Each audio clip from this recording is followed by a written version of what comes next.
I don't even. You don't even try anymore. You're just like, whatever. Yeah. You do what you do. Welcome back to the Project Gen X podcast. I am one of your hosts, Alan Smith, along with... I'm the other guy, Big Dave.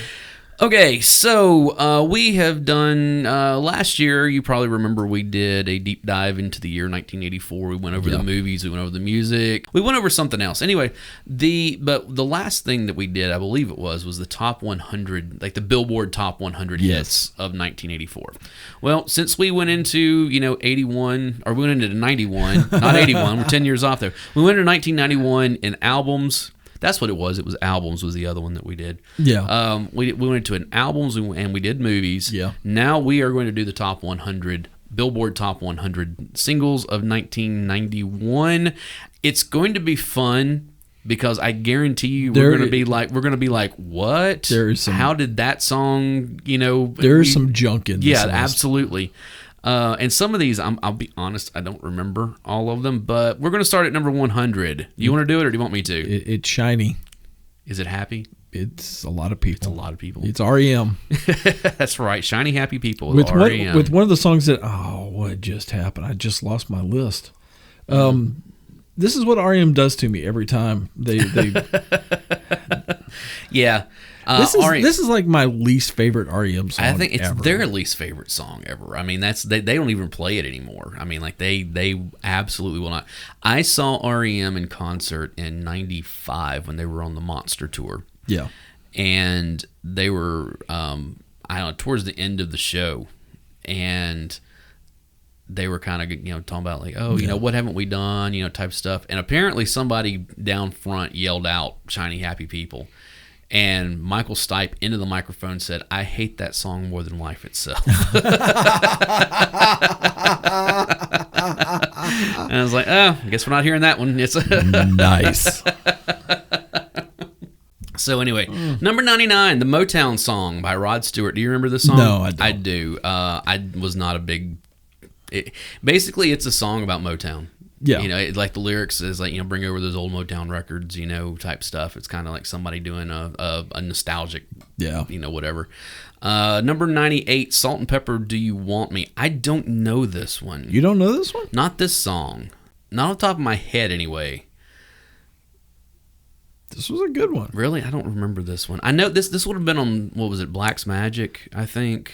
This was before, or this would have been whatever album had Let's Talk About Sex. Yeah. It was off that album. This is pre, What a Man and Shoot, or, I Want to Shoot, or whatever it was. Yeah. But I don't remember this song. If I heard it, I may, because I do love those ladies. When you drop the sample here. I am not dropping samples on this one because I would be... First off, we could never afford the license for all this stuff. And secondly, no. What's the matter? You don't like editing anymore? Not this much. Not 99, not 100, Now, what strikes me as funny is 97 and 96 are the death throes of 80s hair metal. 80s heavy. Number 80s. 97 is Winger with Miles Away. And Warrant with I Saw Red. Which I like that song. Yeah. I like the acoustic version more than I like the full studio version that they did. Now, what's funny, if you go back and you watch that video, like the acoustic version, it was just Janie Lane and his acoustic guitar. Yeah. That was actually recorded here in Nashville, over off of 4th Avenue, because it's in a cemetery. It's in that cemetery off, like, right after you go under... right after you're leaving downtown on 4th Avenue.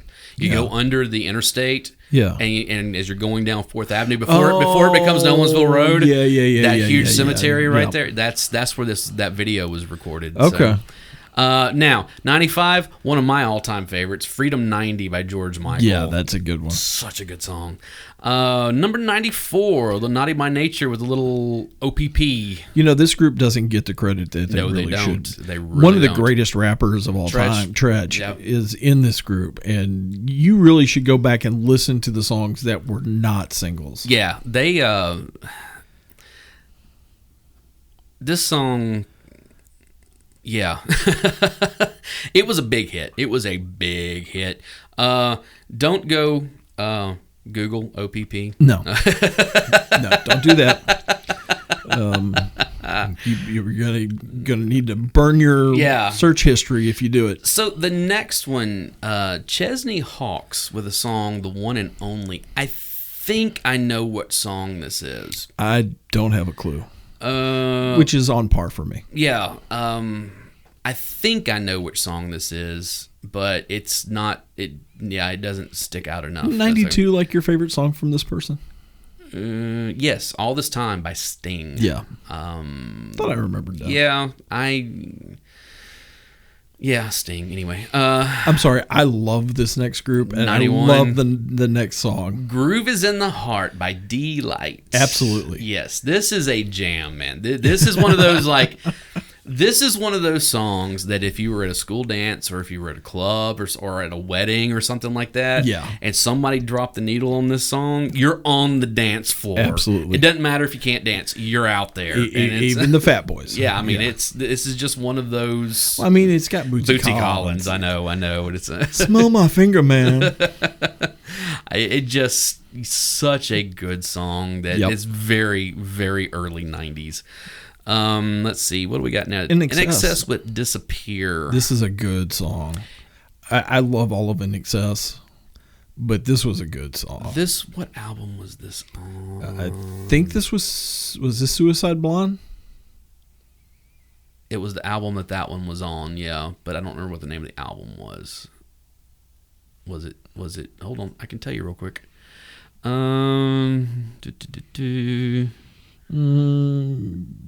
X. It was on X. It was on X. Yeah, it was the one after Kick. So that's what it was. So that I do remember this song. "Suicide Blonde's" a great song. Yes, I love that song. So, okay, Dave's favorite. No, I hate this Gerardo song. with "Rico Suave." It's such a stupid song. It's such a stupid video. It was a huge hit, though. I mean, a huge hit. Yeah. I'm really kind of surprised it's only at 89. But okay, Black Box at number 88 was "Strike It Up." I don't know this one. I know Black Box, but I don't know this song. I'm thinking this was like the first album that Black Box put out. Yeah, it's the one that had, and I think we'll see it a little further up, that had Tom's Diner. It was the fifth single. Oh, wow. It was their debut album off of Dreamland in 90. Okay, so I don't know this song. That's okay. We don't have to know all of them. How about "Just Another Dream" by Kathy Dennis? Once again, I don't have a clue. I remember this one. Kathy Dennis had several hits in the early 90s, kind of R&B, top 40 type stuff. And I guarantee you heard the song, you'd be like, oh, yeah, that song. Because I'm sure it was on Beverly Hills 90210 at some point. So. Oh, I'm sure.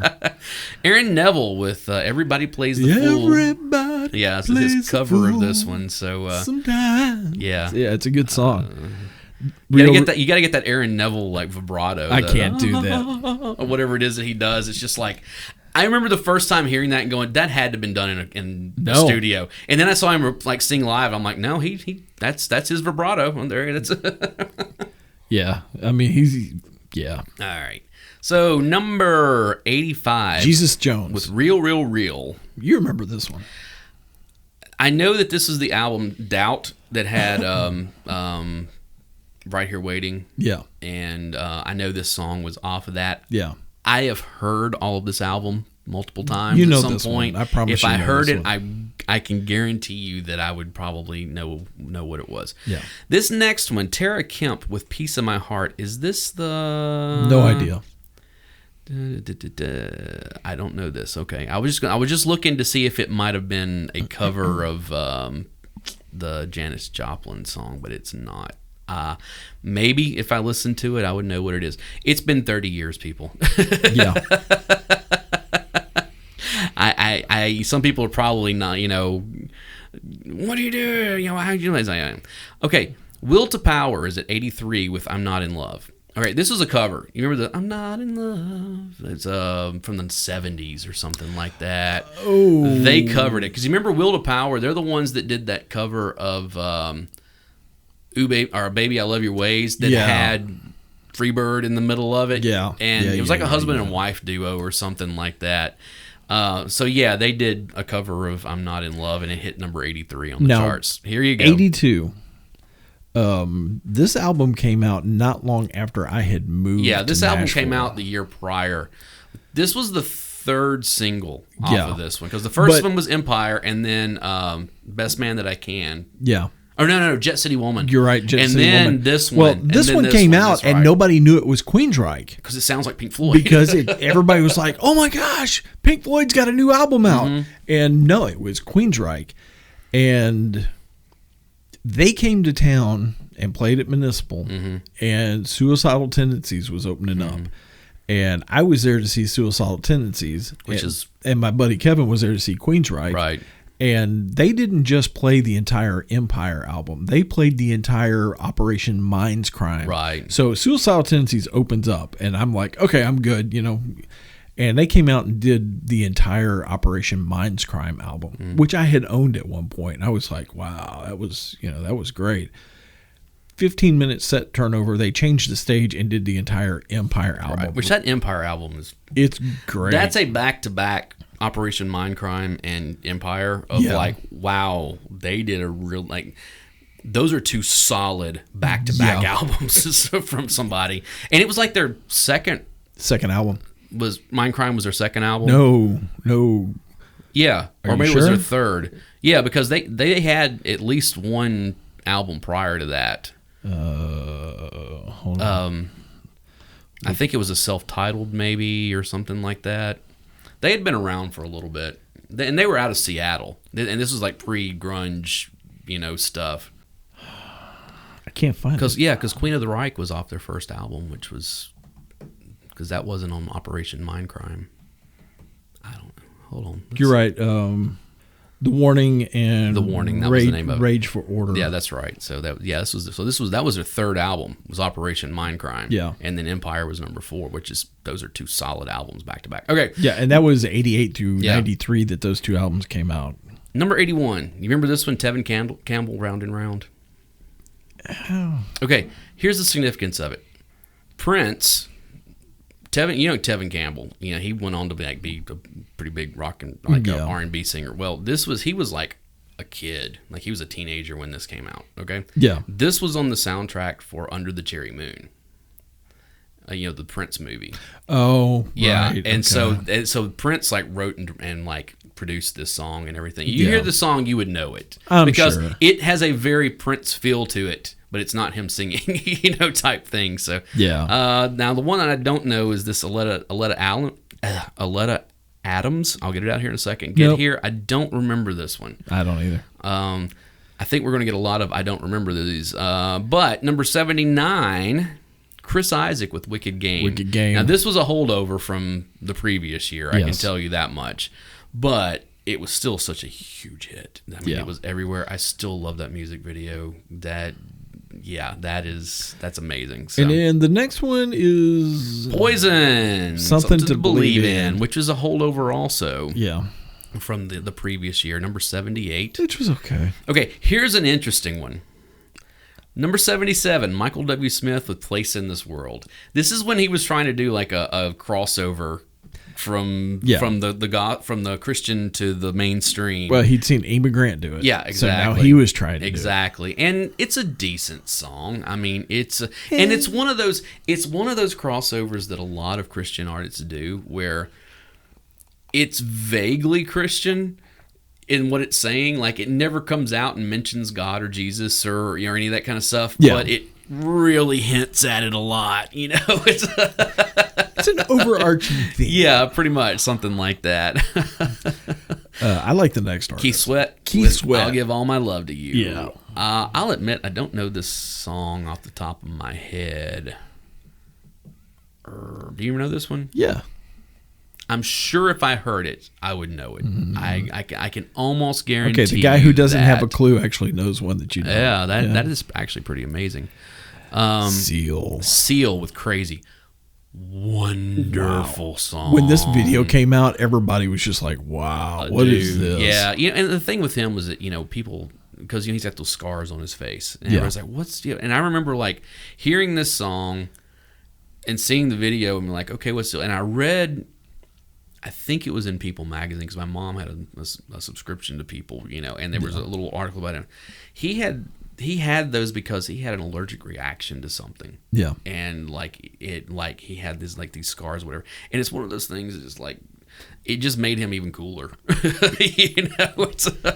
Well, you know what they say, scars are tattoos with better stories. But, he married Heidi Klum and they popped out 3 or 4 babies and, and it's like, hey, good on him, man. That's, but plus the fact, I mean, he's such a good artist. Yeah. It's unfortunate that, I've said this before, but it's unfortunate that he's known more for Kiss from a Rose than he is his other stuff. It's the worst song he's ever done. Yeah. You sure? I'm absolutely positive the record company was like, it's for a soundtrack. Come on. Yeah. Well, he did another song on the soundtrack, a big soundtrack from the 90s, which was Space Jam. You remember that? I think I actually owned the soundtrack to Space Jam. Remember he did a cover of the Steve Miller Band's Fly Like an Eagle? Yes. I should have put his version of Fly Like an Eagle as being better than the original in our previous episode. I don't know. I like Steve personally, Miller. I don't like Steve Miller Band that much. I've seen Steve Miller a couple times out at Starwood. So, yeah, well. Okay, Kathy Dennis is on here again at number 74 with Too Many Walls. I don't remember... Off the top of my head, I don't remember this one. I'm sure. I know you guys are being like, how can you not know these things? You're doing a whole episode. It's like, yeah, well, you ought to hear what we cut from the movies episodes. That's true. That episode was much longer. Use a soundbite from another podcast. That's true. Yeah. But next. Now, if we had made a list of covers that were worse than the original. I don't know about that. I love this band, but I hate this I don't cover. like the original version of this song, though. Really? No, the 5-man, was it a 5-man electric band or whatever it is that didn't, which Tesla named this album the 5-man acoustic jam, kind of. So it's Tesla with Signs. This was a huge song. I like Tesla. Yeah. I hate this song. Really? I hate their version of this song. It honestly is probably the biggest thing they ever did. No, it totally is. I mean, you could go, was it a Modern Day Cowboy or Love Song? Love Song is probably their biggest. But this one was bigger than but that. Love Song should have been the one they were known for. Okay, so one of the bands Dave loves is on here at 72 and 71. I didn't say I loved them. I said I liked them. It's UB40. I don't know this first one. Here I Am, Come and Take Me. Yeah, you do. I don't know. 71, I remember they did this, The Way You Do the Things You Do, which is the old, was it Smokey Robinson song? Yeah. And but Here I Am, Come and Take Me. If I heard it, I would probably know it. Here we go. Number 70. It's almost a Rick roll. Mr. Rick Astley with Cry for Help. I do not know this song. I don't either. I do, however, know number 69 is Mariah Carey with Love Takes Time. Yeah. Which now we only roll her out at Christmas for the one song. I know, exactly, pretty much. Number 68, Styx. I did not realize Styx put an album out this year. Show Me the Way. Is it a cover of the Peter Frampton? I don't know. It might Let's be. See. Hold on. I'm gonna click and see in there. It may not be. I mean, it may very well just be written by Dennis DeYoung. Okay, no. If it was written by DeYoung, then it's not a. It was released as a second single from Edge of the Century. I don't know. Was Tommy Shaw back with him at this point? Because I know he was doing Damn Yankees. I don't know. I don't know. We could almost do a whole episode about Styx and who's in the band and who's not, and who's suing who, and I mean, just because the whole the Dennis DeYoung and the Tommy Shaw, man, they have gone back and forth and back and forth and back and forth. I think this was just DeYoung going by Styx from what I'm seeing here. I don't know. I don't think it had any of the. But you know what? We actually have a good song. It had. For this version of Styx, it was Dennis DeYoung. It was James Young on guitar, backing vocals. Glenn Burntnick on guitar. So no Tommy Shaw. Chuck Panozzo for bass and John Panozzo for drums. Yeah, it's basically Styx, but it's only Dennis DeYoung. Right. Here we go. Number 67. Heavy D and the Boys. Now that we found love. Now that we found What are we gonna do? Yeah. It's a good song, man. It's a jam. Heavy Deep, man. Gone Too Soon, man. Same with the next artist. Prince and the New Power Generation with Cream. Yep. Not my favorite Prince song, especially from this era. No. But still a pretty good song. I mean, it's kind of like, even bad Prince is good. It's better than most everything else, you know. It's kind of like cold pizza. Yeah, or it's kind of like pizza. Right. You know, even when it's bad, it's still pretty pizza. good. Yeah, it's still pretty good. Yeah. The Escape Club, I'll Be There. Now, I remember they put an album out around here. This was, after they had their big breakout hit with, Wild Wild West from back in the late 80s. I remember the big single, like the lead single from this album was, what was it? I Call It Rock and Roll or something like that. I remember the song, but it just didn't, it never took off the way a lot of this other stuff is. You know who the producer was on this album? Peter Wolf. Oh, really? Yeah. Okay, here we go. LL Cool J, number 64 with a Roundaway Girl. There you go. Yeah. LL, man. Is this the going back to Cali era? Or Mama Said Knock You? This is the Mama Said No, or is it? Did that come later? I'm looking actually right now. Oh, man. I feel like I'm completely I feel like a failure here not knowing this stuff. It's from Mama Said Knock You Out. Mama Said Knock You Out. Yeah. Okay, that's what I thought. It took me a minute. All right.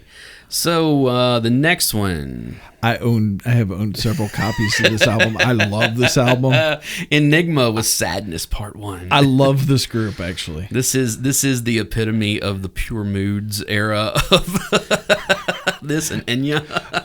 All I'm gonna say is shout out to Sarah. There you go. This we won't even get into this song, man.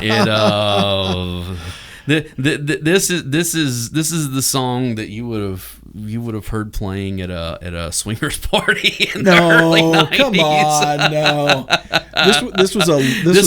This was definitely middle-aged sex party music. No, that is not what this was. This is not what this was. You need to quit bagging on my techno and electronica. Okay, we can bag on this one better. Then we got Michael Bolton with Time, Love, and Tenderness. Yes. At number 62. Michael Bolton, man. That's all I'm going to say. Or excuse me, Michael Boloton, because that's his real name. Did you ever see like his early stuff when he was trying to be like a metal dude? Like, I've heard rumors of it. Oh no, dude. Go and look it up on YouTube. It's hilarious because he's like, of course he's rocking the mullet because but it's a bigger mullet. It's like all teased up and everything. And he's trying to do the David Coverdale thing from White Snake. He really is. He's wearing like a red suit, and it is. It's very, very much like the White Snake. Yeah, like the cheese metal type stuff. Oh. But he was a solo artist, and this was and it was just called. It was Michael Boloton was the name. Was the name on it. It's so bad. It's terrible, and not even in a good way. So here you go, the KLF 3 a.m. Eternal. I like it. Okay, I like this one. I got you. High Five at number 60 with I Can't Wait Another Minute. I remember High Five, but I don't remember this song. No, I don't either. Can't Stop This Thing We Started, though. By Bryan Adams. I like this song. I do, too. I really do. This was the second, it was the first single off Waking Up the Neighbors. Now, yeah. Everything I Do It For You was on this album also, but it was actually released earlier and before the album was released because it was on the Robin Hood Prince of Thieves soundtrack. So it jumped, before the album. But Can't Stop This Thing We Started is actually a pretty decent song. Yeah. So, Karina, Temptation. I remember the name and I remember the title of the song, but I don't remember the song, actually. I do not remember this one at all. Now, the next one, number 57, Vanilla Ice with Play That Funky Music. You remember this? This was his second single. Oh, I know. That went nowhere. And, of course, it's the old Chic song, Play That Funky Music, White Boy, With him rapping over the top of it. It's bad because it's Vanilla Ice. Now, people make fun of the next group and they make fun of the next song. I actually like the song. You say what you will, I don't care.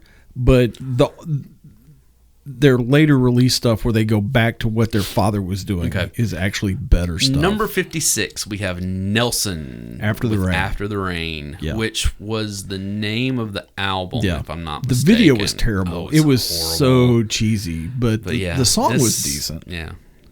You listened to this and cried a lot in high school, didn't you? No. Okay, number 55. Bonnie Raitt was something to talk about. Which I like Bonnie Raitt. I know you do. And I actually like the song. You treat Bonnie Raitt like you do The Godfather. Not a big fan of Bonnie Raitt. So. Oh, ABC. ABC, another bad creation with Aisha. This was their one big hit. Yep. Again, they were. I'll get it out. So they were in that Motown, that Philly, with Michael Bivins. Yeah, it was Bell Biv DeVoe, Boyz II Men, and ABC, and ABC. Yeah, and which gets the shout out in Motown Philly. All of them. Yeah. Here we go. DNA featuring Suzanne Vega with Tom's Diner. So I had that wrong about Black Box. What was the Black Box song? Oh, they had. It might have been the one that you were talking about. I remember them having a hit. I don't remember what it is. I know. We'll see if it's any further up because we're only halfway. Yeah, barely halfway into this. And I know I've talked about going to see her at Exit N, where it was just her and her bass player, and they did the song, and it was just her, just her acapella, because that's the way the original song was done. Yeah. Well, no, she didn't even do like instruments. I know it was just her. The recorded version of on her album is just her a cappella. There is no instruments whatsoever. Yeah. DNA put the beat behind it and all that kind of stuff. So. Next up is Alan's theme song. Hey, we've been single as long as I have. The Divinyls with "I Touch Myself." Yeah. Again, someone gone too soon. Their lead singer died a few years ago. Yeah. The song itself is kitschy. I remember the first time I heard it. It's purposely supposed to be somewhat naughty. I remember the first time I heard it, like seeing the video for it. Okay, yeah. And it was coming on, and I saw because they used to have that little down in the corner and say the name of the band and the song title and the album, and the record label, and it was the Divinyls, and it said "I Touch Myself," and I was like, okay, this has got to be like a metaphorical, like when I sing I touch my no, it was full on. The lyric is, I don't want anybody else when I think about you, I touch myself. Yeah, they were purposely trying to get exactly what you're talking about. They were trying to get attention on their first single, and it was a huge signal for them. Now they were a one-hit wonder. I know they had other singles after that. Yeah, but was it Make Out All Right? I think was their second single off of it or something like that. Probably, yeah. And it was okay. But yeah, that is a very definitive '90s one-hit wonder song there. So everybody will remember the Vinyls for as long as Gen X is alive, anyway. So number 51, "Things That Make You Go by CNC Music Factory. Now, where did they get that from? Well, it was Arsenio Hall. Off exactly. The Arsenio Hall show. Exactly, because he used to have his little thing. He would say, things that make you go, yeah. But and then they did it. They did the song. Which makes you go, on how did these folks get a record deal in the first place? Well, that's the whole thing. Okay, so the woman that's featured in the video doing all the singing is not the actual person doing the singing on the album. No, it was what's her name? I can't pull. She was one of the Weather Girls. She sang on a bunch of stuff like that, but they didn't. But they instead went and got some skinny model to. They totally Milli Vanilli'd the group. Yeah, I mean, now to her credit, the girl actually could sing, but not like her. No. And there was a lawsuit over it, as a matter of fact. And there should have been. And she won. So yeah. This is like one of your favorite Rod Stewart songs. This is a good song. "Rhythm of My Heart" by Rod Stewart, on number 50. It's a very Scottish song, with the bagpipes and everything. That album, we talked about it. It was a really good album. It had Have I Told You Lately I Love You. Downtown Train was on this one. Tom Waits song. Yeah, "Rhythm of My Heart" is on there. Every chance I get Broken to, Arrow yeah, was on there. It was a Robbie Robertson song, from the band. Every time I get to mention Tom Waits on the show, I'm going to do it, though. So Michael Bolton again He's back with Love is a another Wonderful Thing. Garbage song. Yeah, pretty much. Kind of the same with the group above him, Wilson Phillips. Okay, I will go to bat for Wilson Phillips. No, you shouldn't. Okay. You're going to whiff every time. Impulsive. I'm not a big fan of this song, but let's be honest. Hold On is a great song. Come on, dude. Come on. No. Come on. No. Someday somebody's going to make you want to turn around and say goodbye. Yeah, because you keep putting this song to where I have to listen to it. Because it's a good song. All right. Now, the next song is an awesome song. And an awesome vocalist. Power of Love / Love Power by Luther Vandross. Luther Vandross. This is back when he was heavy man Luther Vandross. Luther Vandross, he could sing, man. No ifs, ands, buts about that. He sang on Bowie's Young Americans and Fame, all that era of stuff. He sang backup vocals on that. And dude, he was a very talented person. Yeah. Again, gone too soon. Okay. Extreme. Wholehearted. Not their big song, but a minor hit. Yeah. Number 46 on the top 100 of 91. Really, Nuno Betancourt should get more credit than what he does. This song.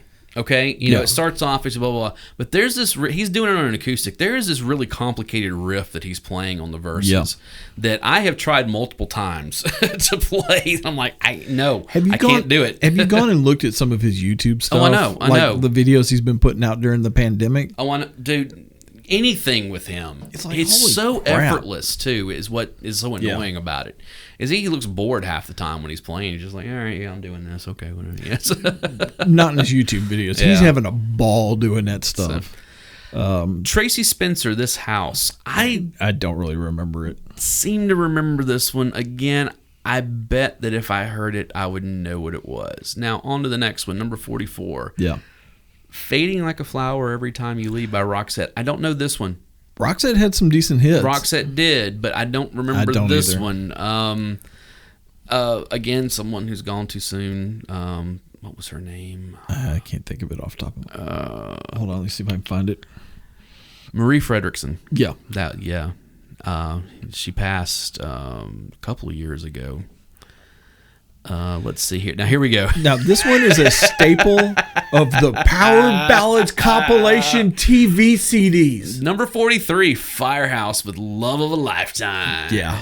Finally found love. If there is a Power Ballad compilation album out there anywhere, this is probably going to be within the first 3 tracks. This song is 80s, or it's hair metal power ballads by the numbers is what this song is. I mean, just no ifs, ands. Literally, this could have been made in a factory easily. It was made in a factory. This, we take this. Okay, we gotta get this in here. We gotta have the key change. We gotta have this. What were the books that you used to fill out? It was like, give me a verb, give me a noun. Oh yeah, Mad Libs. Yeah, exactly. It really is. This is a Mad Lib power ballad. I know, and it just no.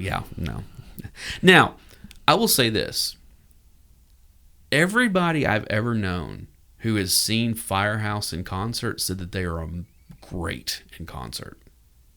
Really? Yes. Which I know it's remember their first big hit was Don't Treat Me Bad, which was an upbeat song. It wasn't a power ballad, But it's still one of those things where I was like, I can't imagine these guys being that good. But I'm not joking. I heard so many good things about them live.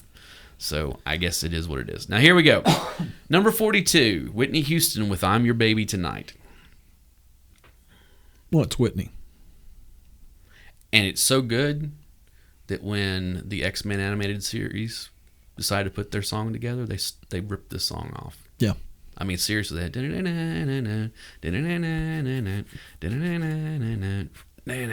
yeah. It's this song.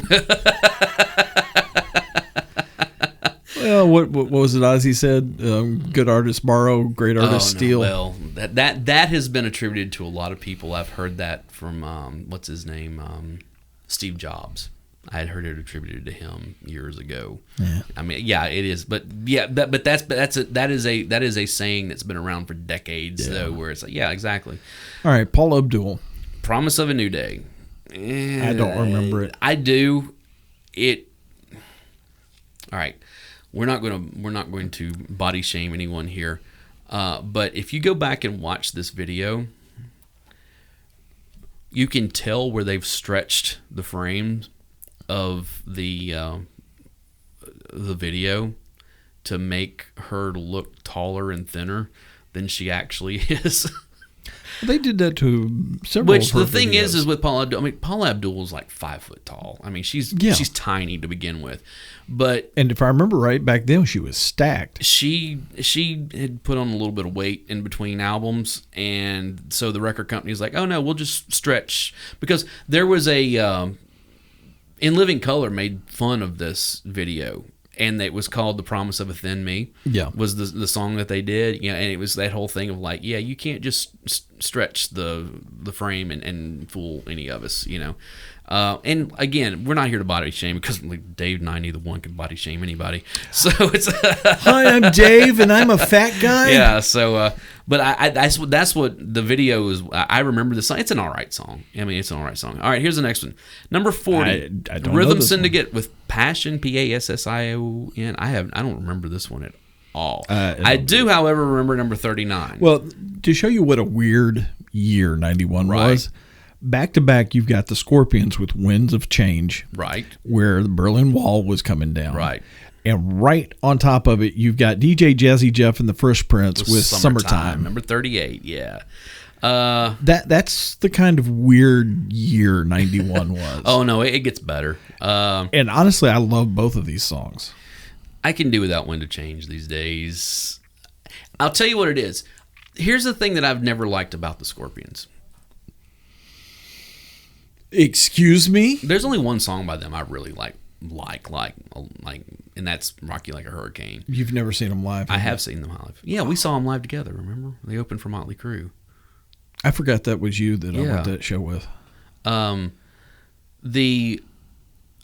never, and I'll tell you what it is. It has to do with their lead singer because they're German. Okay, so obviously they don't have a great grasp of the English language. So the way that he pronounces some of the words just sounds weird. And I know, look, so but to quote another German band, I hate you. Yeah, Du Hast. Have you seen that? Mensch. Have you seen that meme going around? Yeah. But I don't care much for this song, honestly. Now, Summertime is a jam, man. That is a jam. Going back to German bands and Rammstein, a buddy of mine, they had a foreign exchange student that was living with them, and he was from Germany. And we were listening to music, and we were driving in the car, and I reached over and grabbed my Rammstein CD and popped it in and started playing it, and he like freaked out. He was like, "Where did you get this, and why are you even listening to it? It's all in German. You don't understand it." And it's like, I don't care. The music's great, and it's. Rammstein never did much for me. So. Well, you've never been into that. The techno metal stuff, not really. I mean, it's I don't know. Again, but you like Ministry, don't you? I do like Ministry quite a bit. But that it's kind of but they were innovators of that though, and Rammstein and some of those other bands, they were like down the road quite a ways. So, okay. Where Does My Heart Beat Now at number 37 by Celine Dion. Okay, this was like pre her becoming big. Yeah. Before The Power of Love came out. That was what really blew her up into the stratosphere. CNC Music Factory, here we go. Don't remember this one. I mean, I'm sure that if I heard it, I would, because they had a whole string of hits that during this era, and I'm sure if I heard this song, because it actually charted higher than Things That Make You Go which is strange. So I'm sure if I heard it, I'd be like, oh yeah. But here we go, number 35, Lenny Kravitz with "It Ain't Over Till It's Over." Love the song, love the video. Yes, and this is again, he was getting divorced from Lisa Bonet, and he wrote that entire album about trying to win her back, and what he was going through and all that stuff. But even he'll admit it was his fault because he was cheating on her, Yeah. But it was, but it ain't over till it's over. I've been listening to a lot of Lenny Kravitz here lately, like all of a sudden. Of course, you know who's with Lisa Bonet now, don't you? Yeah, it's Aquaman. Khal Drago, Jason Momoa. There you go. Couldn't pull his name there for a second. It's I know this is complete tangent, but it was a couple years ago. Harley Davidson was doing this thing where they'd come out with a new type bike, and they were giving it to certain celebrities that they knew rode. And they went out to where he was filming Aquaman, and they gave him this bike. Right. And he rode it. He was checking it out, was excited about it, was riding it up and down the studio lot. He came back, and he goes, "That's a great bike. I might pick one up." And they're like, "No, it's yours. We're giving it to you." Oh. And he was like, "Really?" Wow. He goes, "You're sure? It's mine." Mm-hmm. They're like, "Yeah, no problem." He goes, "Awesome. I'll be right back." He goes into the warehouse and comes out with a rattle can of flat black, and on the spot repaints the entire bike in rattle can flat black. Wow. And I'm like, that is my dude right there. I watched a video with him. It was an interview, because he just turned 40 last year or something like that. And it was an interview where he was sitting there, and he was sitting down with somebody, and they were kind of doing where he started, and all that kind of stuff. Yeah. But what was cool was that they were in his home studio, and he was playing guitar. That was the whole thing. He started off he was playing this pretty dirty blues slide thing, right off the bat. But he's a bass player. I know, but I was just I like Jason. I've always liked Jason Momoa, but the more I see of him, the more I'm like, oh, that dude's awesome. I want to hang out with him. I want to hang out with it. When he sprayed that bike, rattle can flat black, I was like, that's my dude right there. I'm sure you've seen the photos from it was I think it was the red carpet for Justice League, of where he's walking down the carpet with his bodyguards, and there's 5 of them, and he's a foot taller than all of them. It's who are they guarding?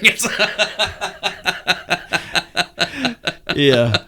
So anyway, okay, yeah. So that's Lenny Kravitz. Okay, so number 34, Gloria Estefan, "Coming Out of the Dark." I do not remember this song. This was after she dropped the Miami Sound Machine. Yeah, well, she'd done that. There was only one Miami Sound Machine album. Yeah, it started off. It was the Miami Sound Machine. Then it was Gloria Estefan and the Miami Sound Machine, and then it was just Gloria Estefan after that. Now she kept those same players with her for a long time, but you know how it is. I think her husband was one of the members of the band, wasn't he? Yeah, something like that. And I tell you what, for those of you who don't know, of course, if you're Gen X, you probably remember this. She was in a really bad bus wreck. Yeah, where she had to have I think she had a metal pole put in her spine or something like that. She couldn't walk. She was laid up for a long time. They didn't know if she was going to survive. Yeah, for a while. and and the fact that she got back to to being able to walk, let alone dance and everything else, was pretty miraculous. So, tough lady. Yes, I don't necessarily like her music, but she's a tough lady. I like some of it. Some of it's okay. All right, number 33, "Losing My Religion," R.E.M. This was, I hate to say this was their breakout album because Green was kind of their breakout album. Yeah. But there was REM there for a while was so funny because Green came out in 88, 87, 88, somewhere around in there. Yeah, and the two main singles off of it was Stand and Orange Crush were both off of that one. I was thinking Green. Yeah. No, we're talking Green. We're not talking about Document, which is the one. You're right. Document had The One I Love. Yeah. It had "It's the End of the World as We Know It," and it also had see, for me, that's Finest Work song was on that one also, which I love that song. That's my favorite. That's really the album for me that broke them. That was the one where they moved from college radio darling and started to step into the mainstream, but then Green came out after that, and that had "Stand" and Orange Crush, which both of those were big hits. Orange Crush is one of my favorite REM songs. But then, and it was funny because everybody's like, "Oh, this is their breakout album." I was like, well, actually, Document was their breakout album. Yeah. Then it was Green, and then And then Out of Time was This- released, this and it is was like, oh, this is REM's breakout album. It's like, how many breakout albums are they going to get? Well, this is the one that put them Over the top. Interstellar. Yeah. I mean, But the thing is that like within 2 years, they had put out Automatic for the People, Yeah. which was even bigger. And then they put Monster out like 2 years after that, which was big as well. So, REM from about 87. Yeah, from 87, because Document came out in 87. From 87 to like 95, could do no wrong whatsoever. I mean, it was just like bang, bigger, bigger, bigger, bigger, bigger. It just kept getting bigger and bigger all the time. So, okay, I have no clue on this next one. Let's just go ahead and skip from 32 all the way up to... Oh, no, I know. All right, look.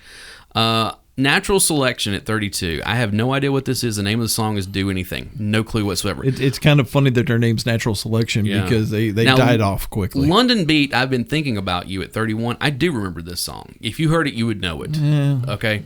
Again, Kathy Dennis. This is the third Kathy Dennis song. Touch Me All Night Long. If you heard it, you would know it. You know, for somebody who had 3 songs in the top 100 for this year, but you see that happen. People will have these huge, like 3 or 3 or 4 songs. They're big for like 2 years, and then they just disappear. Vertical Horizon. Think about them. I still listen to Vertical Horizon. But the thing is, you remember when they put out that album? Yeah. Okay. You had Everything You Want and You're a God and The Best I Ever Had. Yeah. And it was one of those things. They were everywhere for like 2 years. Never heard anything out of them again. Yeah. They never. It's just you get that every once. Remember Tantric? Remember when Tantric was a thing for like a year? Yeah. And then they were gone. I mean, it's you see that.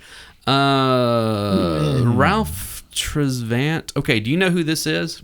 No. He was one of the members of New Edition. Oh, that figures. Yeah, he was like the other one. You had Belle Biv DeVoe. Yeah. You had Bobby Brown. Bobby Brown. You had Ralph, and then you had the other guy. The one that. Well, but there was the one. Oh, who was it?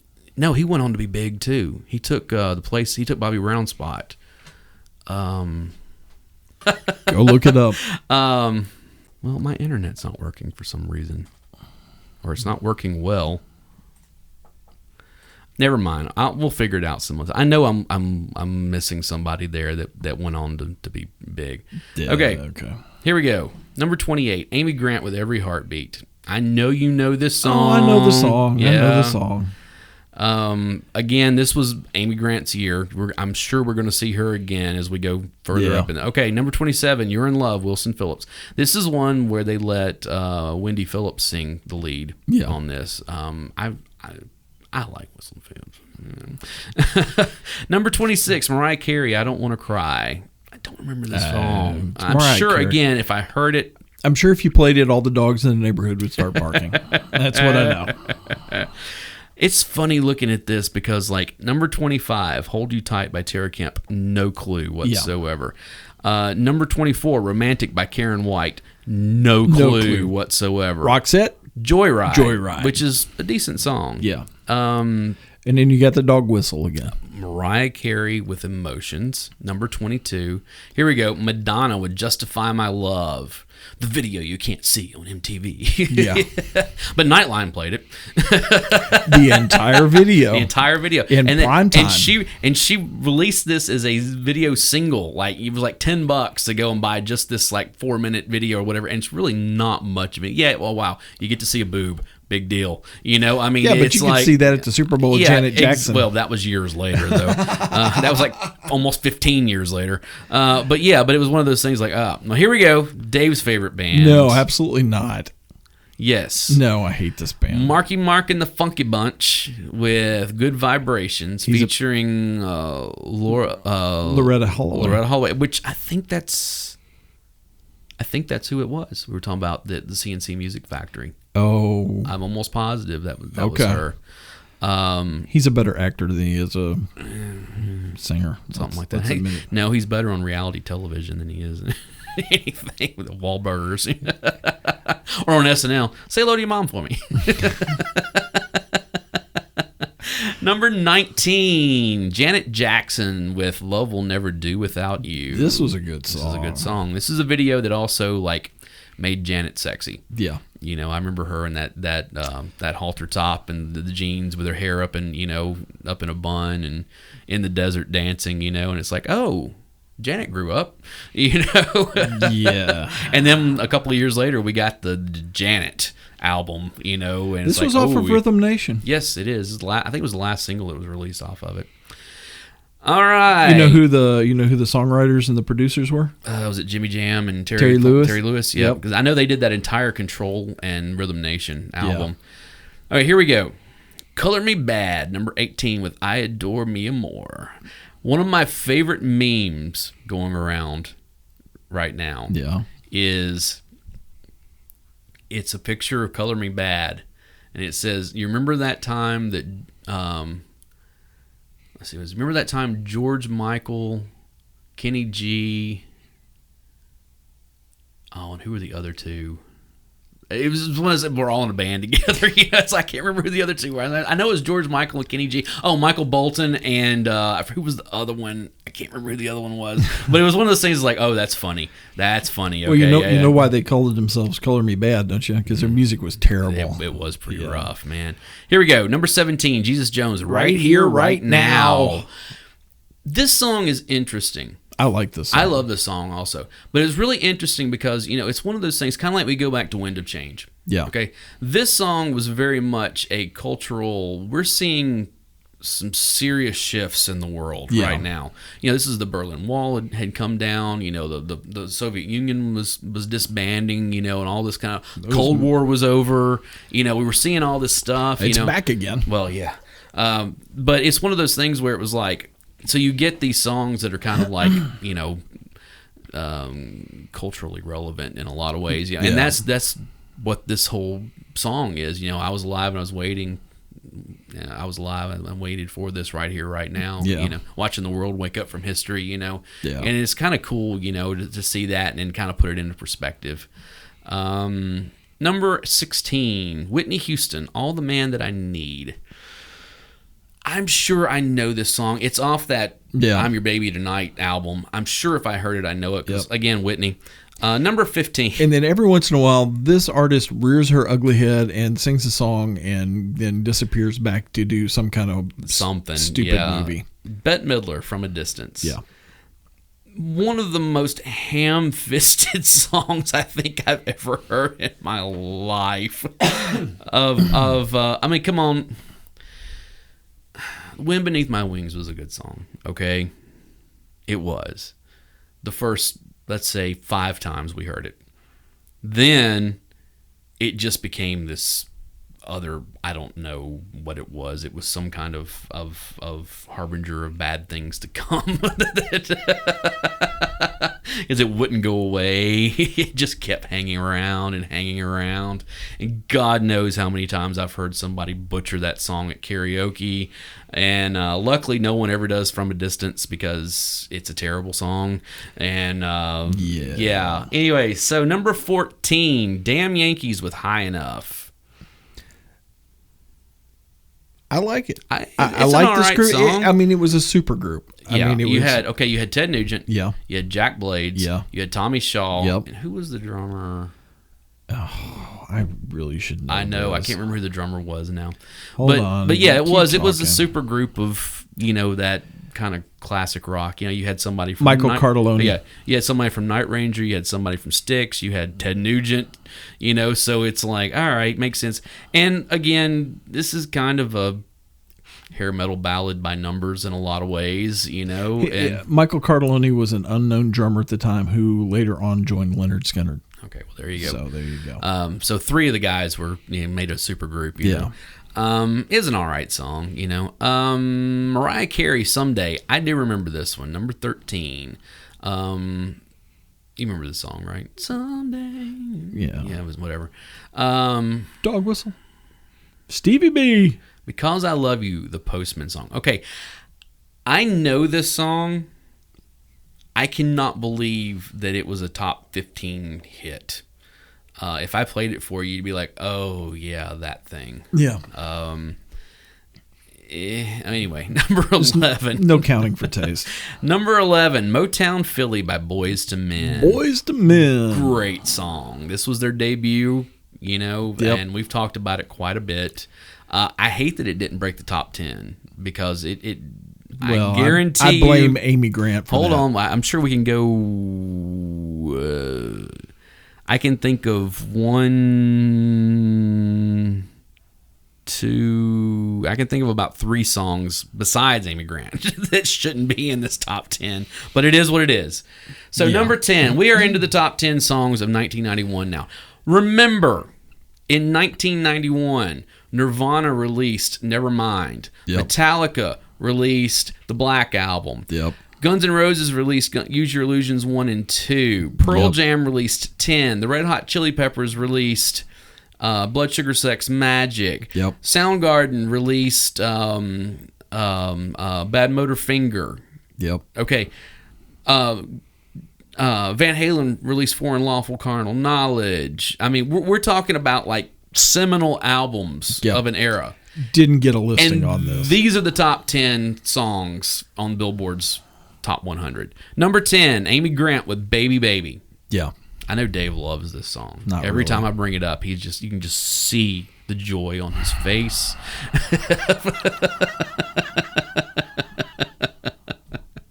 All right. Now, don't get me wrong. I've worked with Amy. I know. I've met her She's multiple a really times. super nice individual. She very much is. So. She's as sweet as we can be. I just don't dig her music. That's fair enough. That's fair. It's like what I said about Adele on the previous And I like the fact that she, on occasion, will kick Vince Gill in the shins in public to keep him to shut up.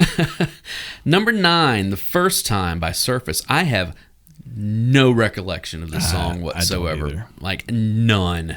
I don't have any recollection of the next one. I do. Number 8, I like the way the Kissing Game by High Five. I do. If I played it for you, you would know it. Early 90s R&B pop. You would know it. You'd be like, oh, okay. Number 7, Extreme. More Than Words by Extreme. This was a huge hit for them. This was their breakout. Yeah. I mean, this was the thing. This is the thing they will always be known for. Yeah.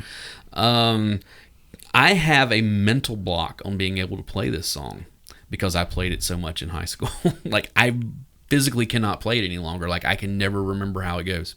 And I have played it hundreds of times. We might have to fix that. No, I'm good with that. I'm fine with it. I'm just thinking might be a fun cover for us to do at some point. No, I'm good with it. Number 6, EMF with Unbelievable. I like this song. I do too. This is a early 90s jam right here. Yeah, and you know it, you hear it, and then we like, it's like, you're unbelievable. Oh, yeah. Yeah, everybody, you know this one. Yeah. Number 5, Timmy T with One More Try. No recollection whatsoever. Who? Yeah, no recollection. The number 5 single of 1991, and Dave and I, who were both teenagers at the time in high school, have no recollection of the song whatsoever. Again, it was probably on an episode of Beverly Hills 90210 or something. I don't know. Yeah, it's garbage. Number 4, Paula Abdul with Rush Rush. The only thing memorable about this song is that Keanu Reeves is in the music video. And they basically tried to do a remake of Rebel Without a Cause. Basically what it was, and it is early 90s Keanu of no emotion. Yeah. He may as well be standing there going, whoa, or I am an FBI agent. Or I always go back to that. Party it's so on, terrible. dude. No, that to me, that line is the seminal, like, early Keanu. I am an FBI agent. His delivery is so terrible. Thank goodness he's gotten better. He has, but still, that was his knock for so many years. Is like he cannot emote whatsoever. So. And from all accounts, probably the sweetest one of the guy nicest people you've I ever know. met in your life. So here we go. Everybody dance now. Hold on. Yeah, that's right. Going to Make You Sweat. Everybody Dance Now by CNC Music Factory. Big song. Yeah. A jam. Again, I know, but it's one of those things that comes on, you're like, oh yeah. It's better than the number 2 song that year. Number 2. This piece of garbage. The top 5 here, it just... Terrible. Just baffles me. Although the number 1, I'll give at least a little bit of credit. But number 2, Color Me Bad with I Want to Sex You Up. That's really all I've got. Can we just move on? I can't believe you're singing it. I cannot believe you're even going to... It's got one of the worst lines I've ever heard in a song. All right, go ahead. Let's do it till we both wake up. What does that even mean? It means it was terrible and you fell asleep in the middle of it. They're going to do it until they both wake up. He roofied her? I don't know. It's terrible. It's like, it makes zero sense whatsoever. Of course, whatever. Okay, so number one. Bryan Actually, Adams. before we get to that, Color Me Bad. Okay. No. See if you remember this. Several years later, Beavis and Butthead. Okay. They see a commercial on television for like Metal Fest or something. It's something like that. And they're like, yeah, Metal Fest this Sunday featuring Slayer and Megadeth and Metallica and Color Me Bad. Yeah, that with bands that heavy, you got to have a sacrifice out front. It was so funny because I remember like they wind up going with Stuart and his family, and like his parents are like completely lame. Of course, they've got like headphones, like noise canceling headphones, and the mom's like, "These guys shed."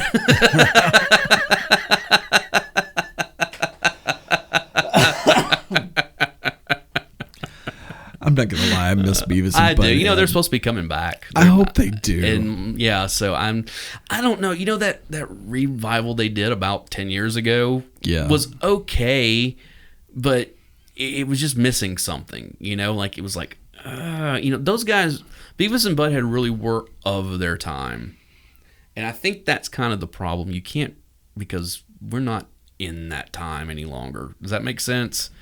It does, but... Yeah, I know. I would love for it to come back. I'm really hoping it's going to be awesome when it comes back. I'm hoping. So anyways, number one, Bryan Adams.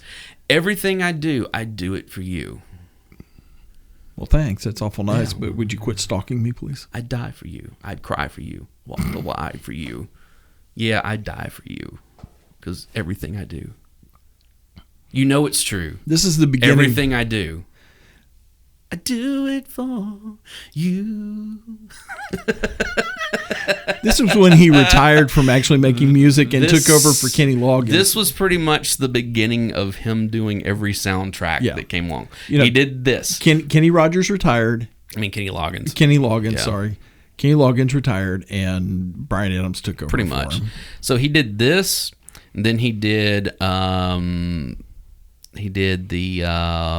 the Three Musketeers with Sting and Rod Stewart. And then he did Don Juan DeMarco.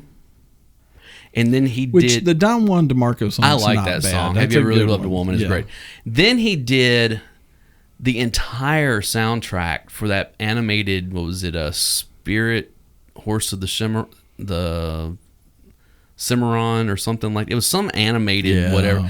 Like it really was one of those things. Was that like a Gimli Studio? I don't know what it was, but it just. But yeah, he pretty much just went in and started doing soundtrack, movies or songs for soundtracks. Which it's good work if you can get it.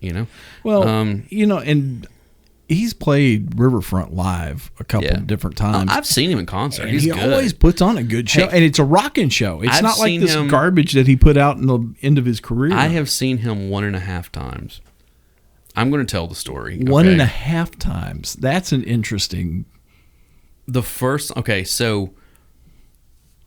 in 1992, I graduated in 1992. Okay, so I was dating this girl. And we were coming up on prom. And I'll be honest, I wasn't real huge on prom to begin with, but it was coming up and everybody's kind of like, oh, we're going to go to prom. So I asked her to go and she said yes. All right, cool. Then like a week later, we're sitting there talking. And this will tell you because it was one of those things that obviously the two of us had different ideas about our relationship. Yeah. Because she was like, yeah, I'm going to prom. She went to a different school than I did, and she's like, yeah, I'm going to prom with so-and-so, blah, blah, blah. I'm like, whoa, you're going to prom with somebody else? And she's like, oh, yeah, I'm going with one of my friends, She was a junior. I was a senior, type thing. And I was like, you're going to prom with somebody else? Just kind of, it's like, whatever. So I pretty much never said another thing about us going to prom. Didn't buy tickets. I was like, screw this. So me and Pastor Dave. Yeah. And our friend Melanie, that was one of our group. None of us were going to prom, so we're like, we've got to figure out something else to do because everybody else we knew was actually going. Yeah. Brian Adams was coming to town that night. He was playing at Municipal, so we're like, let's go to the concert. Yeah. That'll be fun. So the three of us and my girlfriend went. Sure. Okay. I love Melanie. Okay. Melanie. Okay, shout outs to Melanie. Yeah, I can guarantee you she's not listening to this. Other people who know her probably are and may have heard parts of this story. And I'm trying to remember from 30 years ago, okay? If somebody knows Melanie, reach out and... No. This is... Again, I love Melanie, and this is nothing bad about her. But Melanie, it was kind of one of those things where... I don't want to get into the whole situation, but it was one of those things where Melanie was very much crazy about musicians and that kind of stuff, Sure, okay. And so like we get there, we're not there like 10 minutes or something, and she starts talking to like somebody that she knows or something like that who knows the roadies to this or that or whatever, and blah, blah, blah, blah, blah. So we go, we go up to our seats and we're sitting there and, the opening act was the Storm. Do you remember them? Yeah. It was members. It was like Neil Schon from. It was several people that were in Journey. Yeah. And they had they were opening and they were performing. And we were all kind of like, yeah, okay, whatever. And at one point, like Melanie's like, okay, I'm gonna. She like reaches over. She's like, hey, I'm gonna go grab something. Okay, fine, no big deal. So she takes my girlfriend with her. Yeah. Okay? So they go down and they wind up missing most of the performance or whatever, and they come back. Like, all right, cool. So Brian Adams starts playing, and we're, I don't know, 20 minutes into his set or something like that. And again, she's like, hey, I'm going to, I'm going to go to the concession stand or something. Like, all right, fine. Yeah. And so she took my girlfriend with her again. And so like 4 or 5 songs later, they're still not back. Like, we're still like, what in the hell? Of course, Dave's watching. He's kind of doesn't really know. He's watching the music. He's watching the music. I was too, but I was like, where the hell are they? Yeah. And it was one of those things that, I'm not going to say her name, but the girl I was dating, we've kind of been rocky for a little bit anyway, as it was, and it was just kind of one of those things that stupid high school BS, And so I told Dave, I was like, hey, I'll be back. So I walked down in the corridor, went all the way back down, blah, blah, blah. And I go down there and I see the two of them talking to some guys, like whatever, of course. And it was one of those things that I just started seeing red immediately, because I was just like, what the hell, And so I went back up and I got Dave and I'm like, come on, let's go. And he's like, what's going on? I'm like, and I'm like going off, whatever. And we get down there, can't find them anywhere. They're backstage. I found out later that they wound up like going back like where the buses were or whatever, type stuff, because Melanie, whatever. But it was one of those things where it was like, I was really pissed about this situation. Okay. Oh, yeah. And in hindsight, I can look at it because it was one of those things that we wound up leaving. Like literally, when we found them, I'm like, we're gone. Yeah. And of course, Melanie's immediately like, I'm sorry, I wasn't trying, but I was like, I don't care. I drove. I'm like, we're getting the fuck out of here. Okay, sorry for the language. Yeah, I was just mad, and it was literally one of those things that we went and dropped my girlfriend off, and Dave, I think, talked to her, trying to find out what was going on, and everything. And I was just like, I don't care anymore. And that essentially was the end of us at that point. Later, Melanie told me, whatever. Of course, my girlfriend's explanation was, well, we went down there and she, started talking to those guys and then they were going to go back and I didn't want her to go back there by herself, and blah, blah, blah. And I'm like, yeah, I'm not buying this by any stretch of the imagination, because it was my argument was you didn't have to go to begin with, but you did. Yeah. It was one of those, because they weren't friends. They had met a couple of times, but they weren't like buddies or anything, and so, and it was just, and there was a lot more going on there too, because God, it's been 30 years. I can say this is Melanie and I kind of had. There was chemistry between us. Let's put it that way. Okay. And but like there just was, So it's one of those things of like I'm with this girl that is obviously doesn't want to be with me, and the girl that I'm kind of really interested in is doing and it's like it's just this whole big thing that was stupid. It was all stupid high school BS is what it was. Well, that's pretty much all high school. Yeah, exactly. But that's why I always say that I've only seen Bryan Adams 1.5 times, because we saw like half that concert before I pulled all of us out of there. And then I don't know, this is about a year or so later, he came back through, and it was kind of one of those cool things where he wasn't touring for an album at that point. He was just kind of like, hey, I'm going to go out for the summer. Yeah. So he was just doing whatever he wanted to. Yeah. And did just, oh, dude, it was such a good show. I mean, it was so good back there at Municipal. And it was funny because the girl that I was dating at the time, we hadn't bought tickets yet. So we walked up.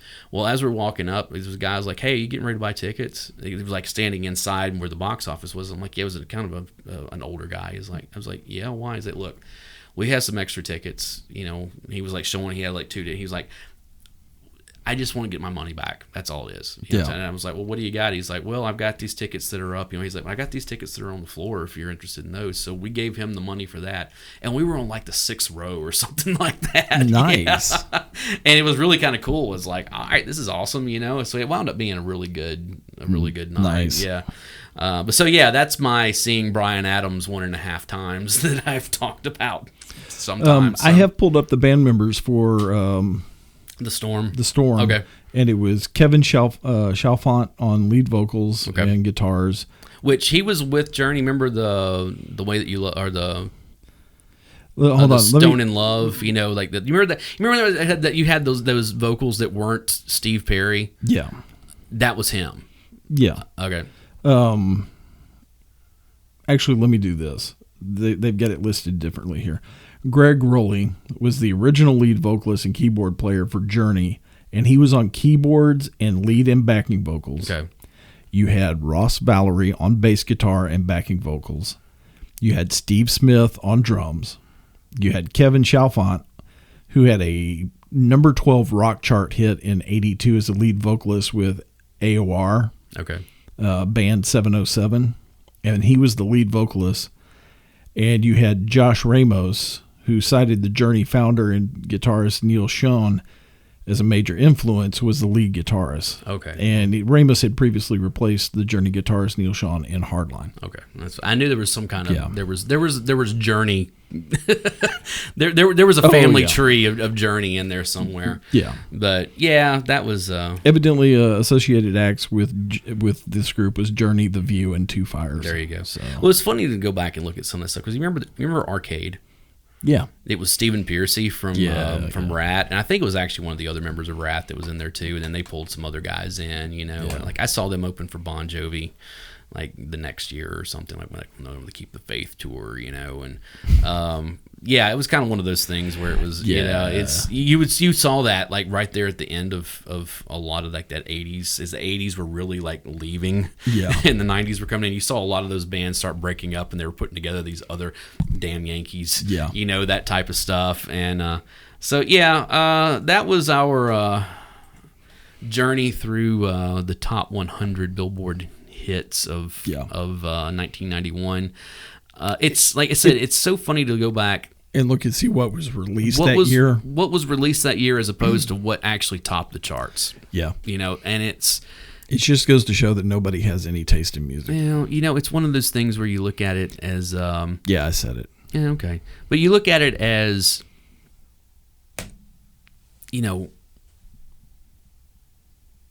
Extreme had 2 top 100 hits, and Nirvana had none. Yeah, I know.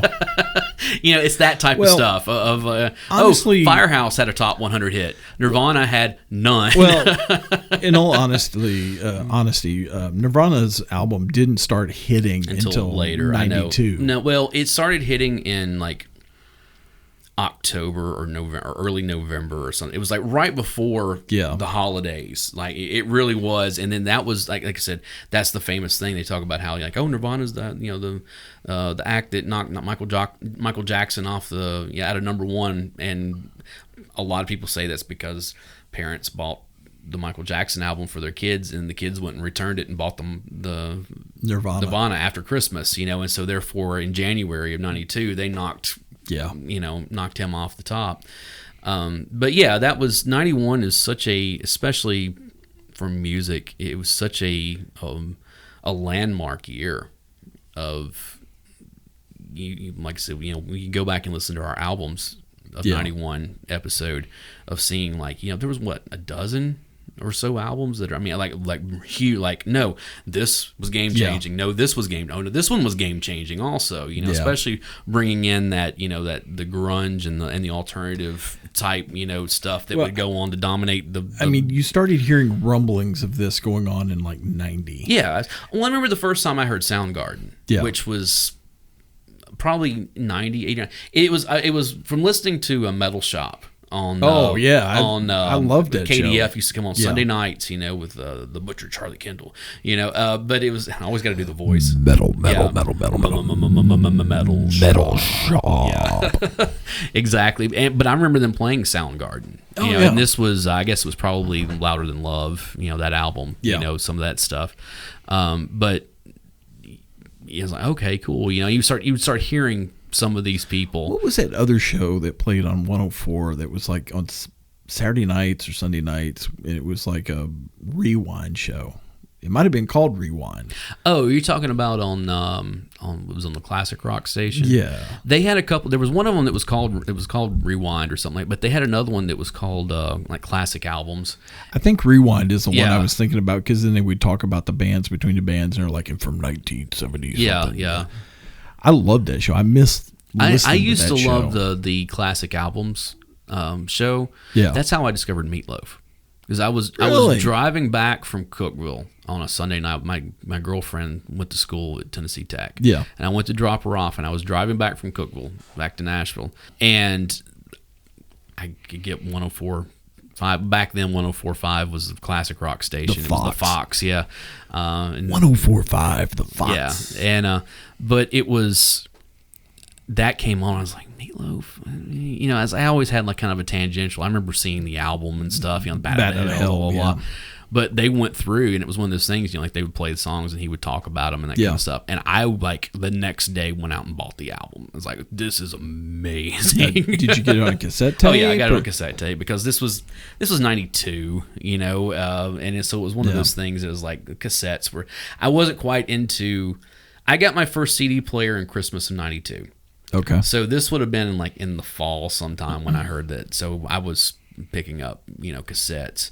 And then it was funny because the next year was when Bad Out of Hell 2 came out. Yeah. And then that blew up everywhere. Yeah. So it was kind of... Because he'll do anything for love. But he won't do that. He won't do that. And we all know what that is. Yeah, it's that. So... It might be that thing that China's doing right now. I think that's what he has come out and said in recent years, that it definitely has something to do with that. So, but there's no swab involved. So anyways, guys, thank you so much for spending some more time with us while we talked about 1991. We'll have more stuff for you coming up, and in the meantime, go and check us out. Go check our links in the show notes for all of our social media and emails. And we will be back again very, very soon. I am Alan Smith. I'm the other guy, Big Dave. And we will see you. See ya.